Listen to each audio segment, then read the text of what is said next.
Bienvenidos a esta espectacular vivienda, muy acogedora. Como podéis ver, entrando encontramos el salón comedor con la cocina americana, con los espacios súper bien aprovechados.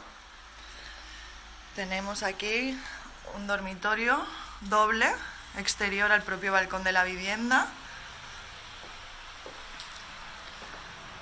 Hoy un día lluvioso en Barcelona. Como podéis ver, también tiene calefacción en todas las estancias. Luego encontramos el otro dormitorio, también doble y exterior al propio balcón. Tiene los espacios muy bien aprovechados. El baño, que es espectacularmente grande. Y por último, otro dormitorio doble. Es muy acogedor, como podéis ver. No os podéis perder esta vivienda.